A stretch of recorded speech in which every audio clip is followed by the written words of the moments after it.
अस्सलाम वालेकुम रहमतुल्लाहि व बरकातुहू। मदरसा अरबिया इस्लामी मुस्लिमीन के खादिम हज़रात, इंतज़ामिया कमेटी और यहाँ हाजिर सभी लोगों को मैं 79th इंडिपेंडेंस डे 79वां आज़ादी के दिन पर आप लोगों को तहे दिल से मुबारकबाद देता हूँ। इंतज़ामिया कमेटी को इस बात को मुबारकबाद देता हूँ कि माशाल्लाह इतना अच्छा प्रोग्राम किया और सारे बच्चों को मौका दिया गया इस स्टेज पर आकर के बोलना, अपनी बात कहना एक कमाल की बात है। इसके लिए ट्रेनिंग दी जाती है, कम्युनिकेशन स्किल, पर्सनालिटी डेवलपमेंट का प्रोग्राम होता है और तब ये बच्चे इस लायक होते हैं कि यहाँ स्टेज पर आकर के दो बात कह सकें। माशाल्लाह इन्होंने बहुत अच्छी तरह से इंतजाम किया है। मैं इन सारे बच्चों को, सारे तलबात को, सारे स्टूडेंट को अपनी तरफ से एक एक रुमाल जो कि वजू के बाद इस लायक हो कि वजू के बाद उसको इस्तेमाल में ला सके देने का वादा करता हूँ। और हम कुछ एडवांस भी लेके जा रहे हैं और ये खरीद करके हमको पैसा ले लेंगे या हमको बता देंगे इंशाअल्लाह तो हम पैसा पहुँचा देंगे। अब आइए थोड़ी सी बात मैं अपना तारुफ कराता हूँ। 71 साल की उम्र मैं पूरा कर रहा हूँ, अल्लाह का शुक्र एहसान है। मरहूम अब्दुल रऊफ साहब से मेरी 2014 के बाद से एक मुलाकात थी और एक आना जाना था, एक दोस्ती का था और बहुत सारी बातें उनसे मैं सीखता भी था, दीनियात की बातें भी और दुनिया की बातें। मैं रिटायर्ड चीफ इंजीनियर हूँ और इस वक्त इंस्टीट्यूशन ऑफ इंजीनियर्स का एक्स चेयरमैन भी हूँ। मुझे आज बुलाया गया था लेकिन बच्चों की चाहत की वजह से मैं वहाँ नहीं गया ITM कॉलेज में और आप लोगों के बीच में तशरीफ फरमा हूँ। कुछ बातें मुझे खास करके कहनी है क्योंकि मैं आसाम स्टेट, बंगाल स्टेट और मथुरा रिफाइनरी और fertiliser corporation of India limited में काम करते हुए जिंदगी के दहलीज पर पहुंचा हूं।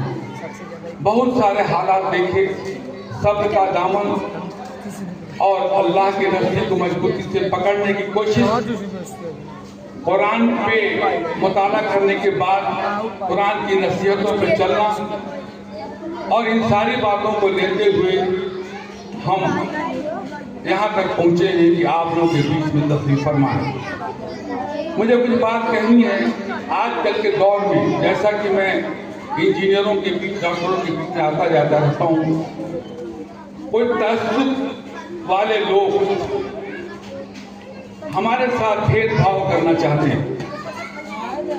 आपको सबको ये मालूम है कि हमारी तवारीख को मिटाना चाहते हैं, झूठे झूठे तारीख को बताना चाहते हैं बच्चों को।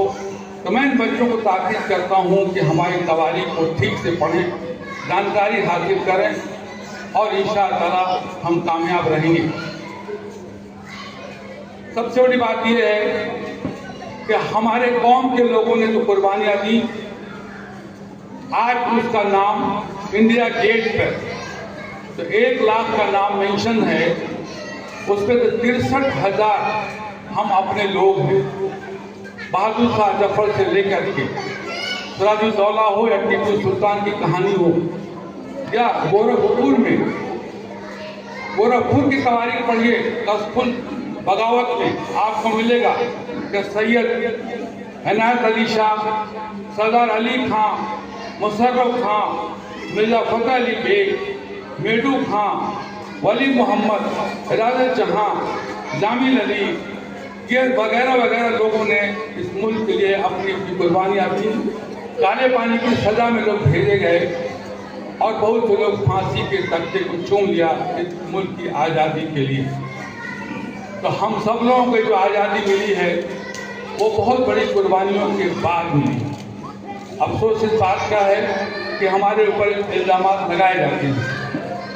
मैं भी एक फॉर्च्यून 500 कंपनी रिफाइनरी डिवीजन में काम करके आया हूँ। इन लोगों की बातों को सुनता था, इधर से सुना इधर निकाल दिया, अपने काम को ठीक से करता था, ईमानदारी और मेहनत के साथ।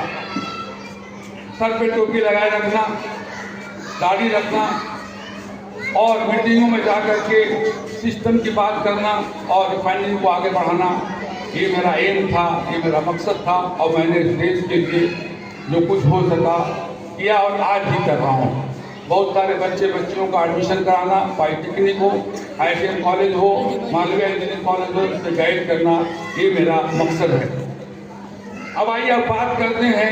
आपको बता दूं मैं कि बहुत सारी चीज़ें जो हमारी कौम के लोगों ने किया है दुनिया में, मिसाल के तौर पर न्यूटन लॉ, जो बच्चे पढ़ते होंगे या पढ़ेंगे आगे चल करके, वो इसहाक न्यूटन, मिस्टर इसहाक न्यूटन ने न्यूटन लॉ का इजाद किया था।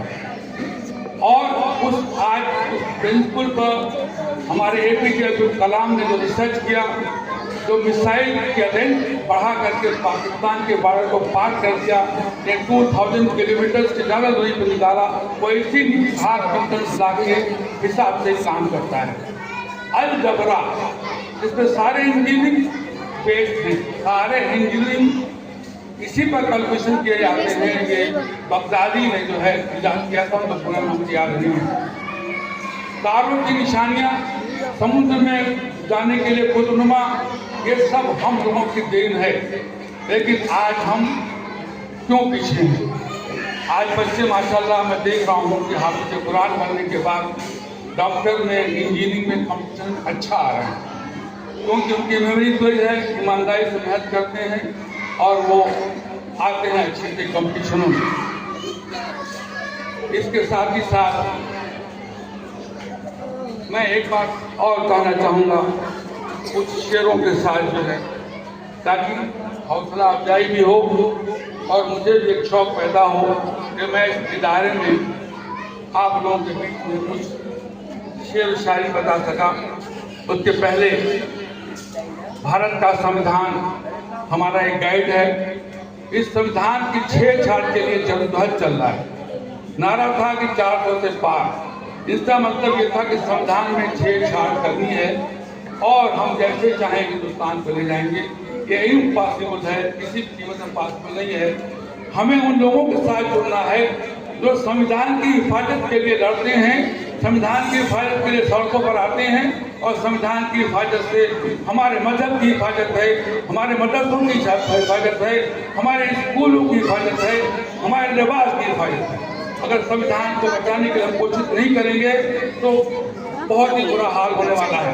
इस संविधान में बाबा साहब अम्बेडकर को मैंने पढ़ा है, उसमें कहते हैं we the people of India, हम सभी भारतवासी, हम सभी हिंदुस्तानी, having solemnly resolved the Constitution of India into a sovereign socialist secular democratic republic, यानी हम एक सेकुलर डेमोक्रेटिक रिपब्लिक कंट्री में रहते हैं, and to secure to all it civilised justice social economic. आज जस्टिस सही नहीं होता, संविधान के हिसाब से नहीं होता, लेकिन अल्लाह का शुक्र है कि सुप्रीम कोर्ट तक पहुँचते गलत फैसले डायरेक्ट हो जाते हैं।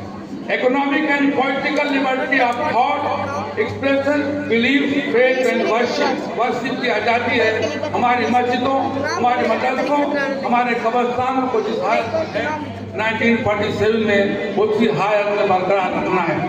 Quality of status of opportunity and to promote among them all, faculty assuring the dignity of the individual. हमारी एकता, हम हिंदू भाइयों के साथ, सारी कौम के साथ एकता के साथ मिलकर के इस हिंदुस्तान के, भारत के संविधान यानी आइन को बचाए रखना है। वो लोग जो हिंदुस्तान के संविधान को बचाने की कोशिश करते हैं, उनके कंधे से कंधा में मिलाना है और इस तरह से हिंदुस्तान को आगे ले जाना है। In our Constituent Assembly, इस 26th day of नवंबर 1949 में आपको पता है कि ये असेंबली, ये कंस्टिट्यूशन 16 नवंबर 1949 में इजाद हुआ और 26 जनवरी 1950 से ये लागू हुआ, जो अब तक लागू है।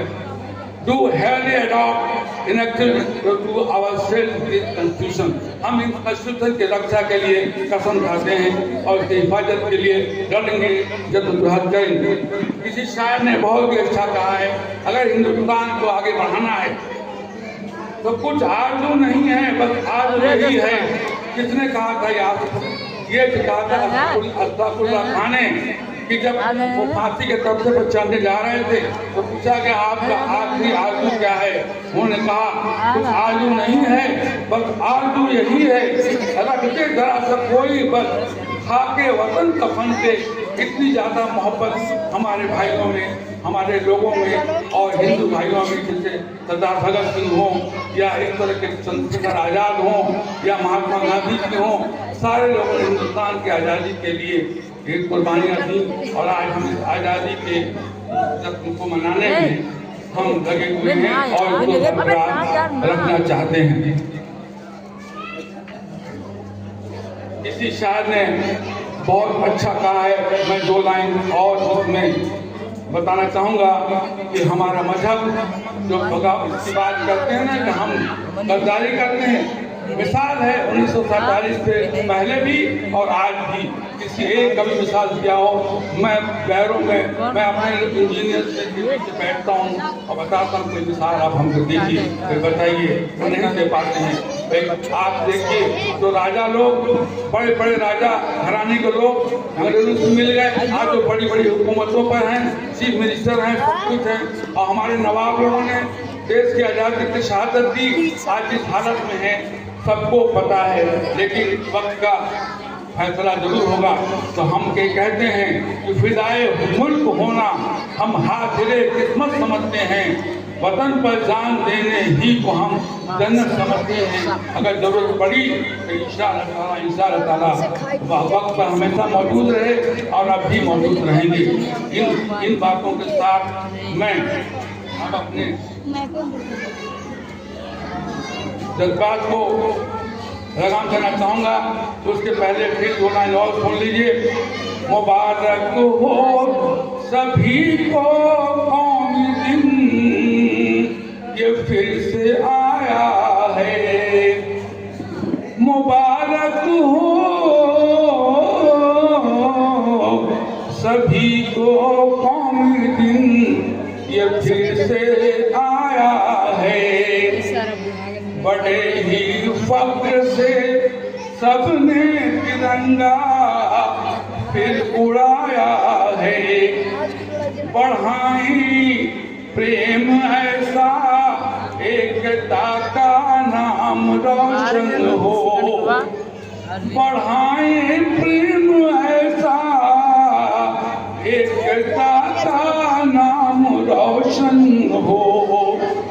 जहाँ तक भी नजर पहुँचे मोहब्बत ही का दर्शन हो, वही वह देश है जिसको दिया था खून बापू ने, लुटाया जिस पे सब कुछ था जवाहरलाल नेहरू ने।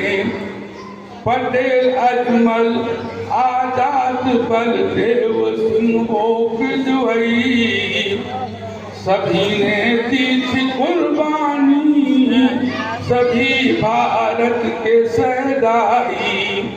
वो टीपू हो भगत सिंह हो या रानी लक्ष्मी झांसी, किसी ने जान लड़कर दी, किसी ने चूम ली फांसी। वो हिंदू हो मुसलमान हो या सिख हो ईसाई, सभी देश हैं देश की रौनक, सभी आपस में हैं भाई। न झगड़ा अब हो धर्मों का, न किस्सा अब जबानों का, न मंजर सामने आए कहीं जलते मकानों का। न बच्चा कोई बिलखे अब, न फिर माता पिता छूटे, न बीवी छूटे शौहर से, न घर और दुकान छूटे, न पिछड़ा कोई रह जाए, न दुख में कोई भाई हो। कोई जख्मी जो दिल होवे मोहब्बत की दवाई हो। अशोक अकबर व बुद्ध और सिद्धि का वतन है, न बहने दे यहाँ खून, अब अहिंसा का चमन है। कसम ग्रंथ आदर्श की, कसम ईमान की तुमको, कसम गीता की है तुमको, कसम कुरान की तुमको। रहने दो दिलों में फर्क, सिख हिंदू मुसलमान का, है कसम ना और भगवान की तुम। गले मिलकर मोहब्बत से सभी नफरत मिटा डालो, बढ़ाकर प्यार सब में देश को